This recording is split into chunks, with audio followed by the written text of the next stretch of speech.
तीरनिवासाय पंढरीपुरवासिने पांडुरंगप्रकाशाय विठलाय नमो नमः. मरुत्पुत्राय कवये भीमाय भयहरणे श्रीमदानंदतीर्थाय प्रख्याताय नमो नमः. Dear children of God, Jai Sri Krishna, Namaste. Ruminating on Bhagavad Mahapurana, it struck me how ingenious is Lord Krishna's butter stealing design. All of us know that he stole butter. What is butter? It represents the devotion in a devotee's heart. When the heart is churned in life, it produces soft and white, pure devotion. Butter. What does Shukadeva mean by stealing of butter? One does not know when the master steals our heart. One fine day we realize we have fully surrendered to him. He takes us unawares. No wonder Tagore, our national poet, asks us to keep the door of our heart open, or else the eternal stealer will pass by without stealing our heart. But wait, dear devotee, in Vrindavan there were gopis who were a match to him. Some were simple. They left pots and pots of butter in the center of their houses, but left their doors open for him to walk in freely and steal the butter. They were willing, and he was felicitous in stealing too. But there was one gopi who was very clever. She thought she will outsmart him. As usual, Lord Krishna and his little gang of delightful dacoits arrived in her house. The boys looked round and found no sign of butter. They sadly reported to Krishna, "Oh Krishna, this gopi has no butter in her house." He replied, "Impossible. There is no gopi who has no butter. They were all born to offer butter to me." And lo, he beheld, she had been very clever.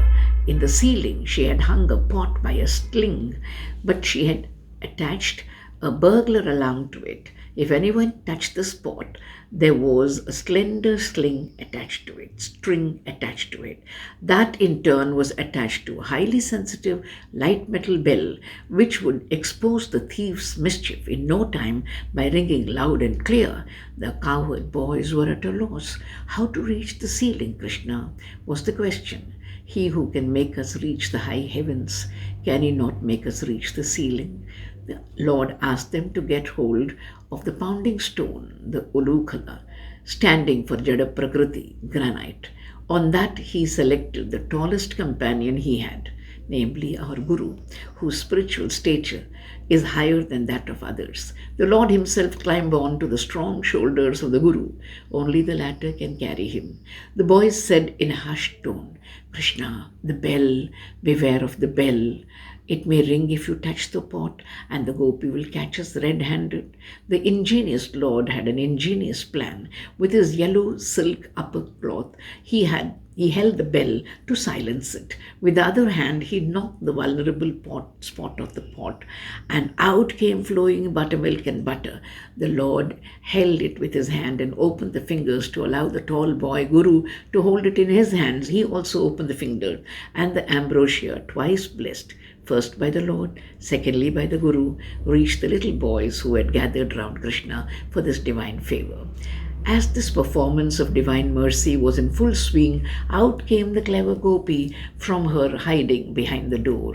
She gazed at the Lord in sheer wonder, and the Lord, with his mouth full of divine prasad, blew into her face. Blessed was she and those who hear of it. There are some who receive grace through the Guru, step by step. There are some who receive immediate elevation, direct grace from the Lord's mouth. How fortunate was Arjuna to receive the immortal Bhagavad Gita from the Lord himself, Bhagavata Narayanena Swayam. Similarly, before Krishna went back to Vaikuntha, the swan song from the Lord to Uddhava, known as the unforgettable Uddhava Gita, directly from the Lord. Uddhava heard it directly from the Lord. Paramdham को चलने लगे जब सुंदर कृष्ण कन्हई, उद्धव बोले सुन लो स्वामी, सही नहीं जाए जुदाई।